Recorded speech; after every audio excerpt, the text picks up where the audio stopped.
खबरों की वही तस्वीर, बिना बदले बिना डरे, जज्बा सच का लिए, सच दिखाते हैं आपके जरूरत की खबर। रमजान पाक महीना और हिंदुओं का पवित्र पर्व होली का पर्व देश भर में मनाया जाएगा। ऐसे में दिलशाद गार्डन वार्ड में स्वच्छता के क्या इंतजाम हैं, इसके लिए हमारे साथ आज मौजूद हैं पूर्व में स्टैंडिंग कमेटी चेयरमैन रहे एवं वर्तमान में निगम पार्षद वीर सिंह पवार जी। उनसे बात करते हैं। उनके यहाँ पर जो सुंदर नगरी इलाका है, जो अन्य इलाके हैं मुसलमान रहते हैं, साथ ही साथ हिंदू भाई की भी आबादी बड़ी तादाद में है, तो उसको लेकर क्या व्यवस्था है सर? सबसे पहले तो बात करते हैं, मुसलमानों का पवित्र पाक महीना चल रहा है रमजान, और हिंदुओं का अब होली का मिलन आ रहा है, तो किस तरीके से आपकी स्वच्छता की जो व्यवस्था है, किस तरीके से और किस तरीके से काम कर रहे हैं आप? नमस्कार। ये बड़ा ही पवित्र महीना है, जहाँ पर एक बार मुस्लिम भाई रमजान का पवित्र त्योहार मना रहे हैं, वहीं पर हिंदुओं का सबसे बड़ा त्योहार साल में एक बार आता है, होली का।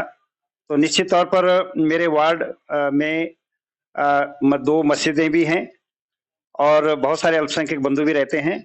जैसे अपना खेड़ा गांव में है, सुंदर नगरी में है, कुछ आश्रम में है, और जनता फ्लैट में एक दो गलियां हैं, जहां मैंने सोचा कि पहले ही रमजान महीने से पहले ही सबको एक डिपार्टमेंट को बुला करके और निर्देश दिए थे कि साफ सफाई में कहीं भी कोताही नहीं होनी चाहिए। जगह जगह चूना, मस्जिद के आसपास जहां पर लोग अपनी प्रार्थना करने जाते हैं या हिंदुओं के जहां मंदिर है, वहां पर चूना, विशेष सफाई का ध्यान रहे। तो ये ऑलरेडी मैं ये सब बैठक में तय कर लिया था और उसकी समय समय मैं मॉनिटरिंग करता हूँ।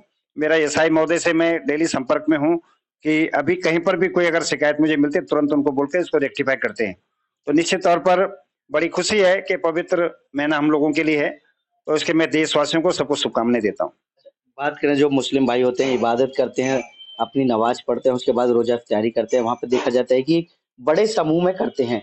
अब निगम की तरफ से क्या व्यवस्था है, क्योंकि अब ऐसा मौसम है, यहाँ पर डेंगू, मलेरिया, चिकनगुनिया की जो अब बीमारियां हैं पनपेंगी और आगे बढ़ेंगी, तो उसको लेकर किस तरीके से आप?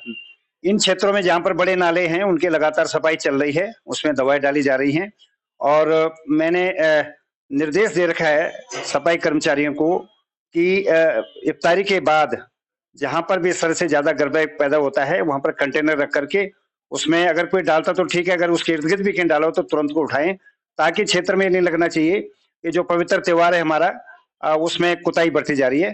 तो इससे मेरा डिपार्टमेंट बड़ा सतर्क है और जहां पर भी कभी कोई आप जैसे बंधु या प्रेस मीडिया मुझे सचेत करते हैं, तो निश्चित तौर पर कार्रवाई करता हूँ।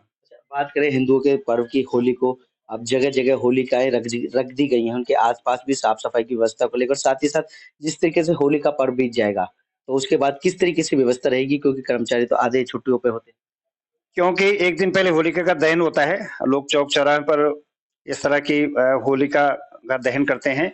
निश्चित तौर पर डिपार्टमेंट को बता दिया कि दूसरे दिन होली खोली जाएगी, तो जो चौक चौराहे हैं सो तुरंत उनको साफ कर दिया जाएगा, नहीं तो वो कह के गंदगी के अंबार लग जाएगा। तो ये पहले निर्देश दे चुके हैं कि आप ये तुरंत इन सबको सुबह प्रभात में आकर के, क्योंकि दूसरे दिन होली है, इसको उठा लेंगे और वो स्थान साफ सुथरा कर देंगे।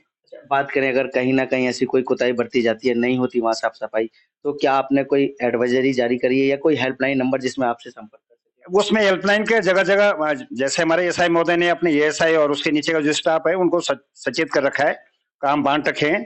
तो निश्चित तौर पर ऐसे कोई नंबर, तो पर्टिकुलर नंबर नहीं है, लेकिन सबसे ज्यादा है कि एसआई महोदय को निर्देश दिए गए तो वो अपने काम में तुरंत कार्रवाई करते हैं। अब क्या कुछ शुभकामनाएं देंगे, क्योंकि दोनों के ही एक पवित्र त्योहार चल रहे हैं, चाहे होली हो चाहे रमजाने हो, तो किस तरीके से आप सभी को शुभकामनाएं देंगे और मैसेज भी क्या रहेगा? ये हमारे देश की बड़ी खूबसूरती है कि सभी धर्मों के त्योहार और खास करके मुस्लिम और हिंदुओं के त्योहार एक ही महीने में आ रहे हैं। तो मैं सभी से आग्रह करूंगा शांतिपूर्वक अपने अपने त्योहारों को करें, और मैं हिंदू भाई से आग्रह करूंगा कि आप रंगों का त्योहार है, इसको बड़े उत्साह से तो मनाएं, लेकिन अति उत्साह में ना आए।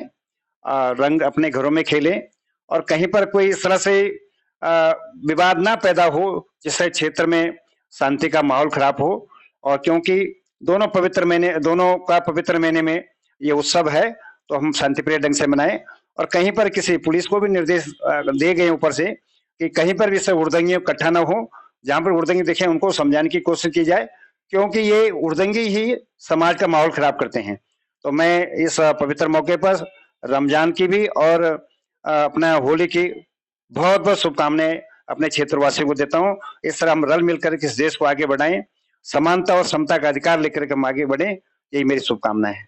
ये थे निगम पार्षद वीर सिंह पवार जी, जिन्होंने बताया कि रमजान पाक महीने और हिंदुओं के पवित्र पर्व होली पर किस तरीके से निगम की व्यवस्था है, और अगर कहीं ना कहीं यहाँ पर कोताही बरती जाती है तो आप सीधे एसआई या उनके अन्य अधिकारियों से मिल सकते हैं, या फिर सीधे निगम पार्षद वीर सिंह पवार जी से भी संपर्क कर सकते हैं, जिससे कि व्यवस्था बनाई जा सके। कैमरामैन सुनील के साथ संदीप कुमार, तेज समाचार, दिल्ली।